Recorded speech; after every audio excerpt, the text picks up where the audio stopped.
mine gave it to me and said, "Oh, you've got to read this. This is such a good story. You're going to love it." And I read it straight away. You know, sometimes you go, okay, and you read it, but I actually read it straight away, and it had such a powerful impact on me. And I just remember thinking, God, this is going to make an amazing movie.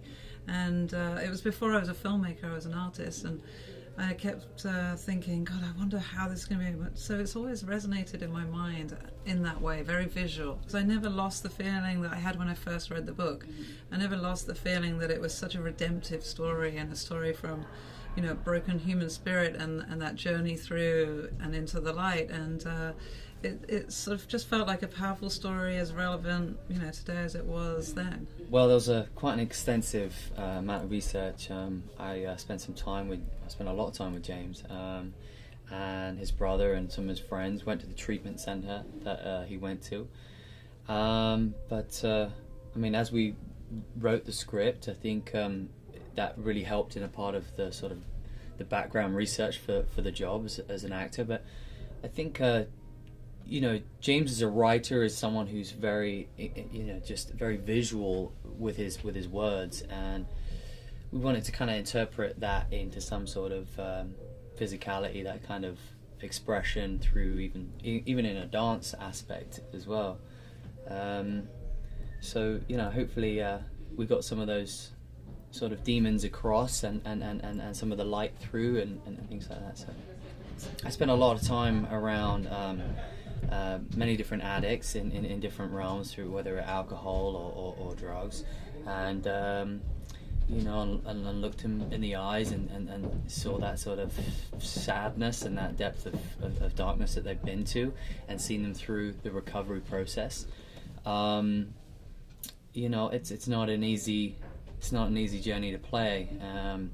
I dropped a lot of weight for the role as well, but you know, you prepare yourself as much as possible, and then you go on set, and then I put my hands in and my trust in the director, and luckily we have a lot of trust between one another, so I was able to give as much as I could. I didn't get to do as much preparation as you did, obviously, because I came in a matter of days before shooting, so it was very much, you just have to relinquish any sense of God, I suppose, and you get rid of it, and thankfully I had great trust in these guys, because otherwise I wouldn't have been able to. But yeah, I mean, it is just getting rid of the idea that you have to hold back, because there's no way to do a story justice if you do that. I'd never played a real person before, and it was very helpful. I actually got to talk to James, despite never having met him. I got to talk to him about who Lily was and who she meant to him, and that was something that was to be able to connect. And the moment the penny dropped, it's like, oh, this is a real story. Like, it's, you know, despite all the scandal, it's still a real story.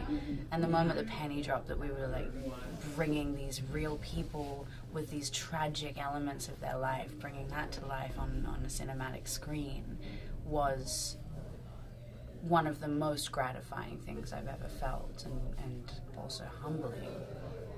And that's what I connected to. I mean, she's just a beautiful girl who has been thrust into a life where the circumstances placed upon her were not healthy or happy circumstances, and you just do what you do to survive. The imbalance of only 4% of directors being women is addressed, and more jobs are offered, and I think, you know, obviously I'm in a very privileged position, but I also want to use that privilege to encourage others to be able to have that strength too, and I think right now it feels an encouraging place. It feels like people will feel more emboldened to come forward and be able to, you know, take a stand in a position.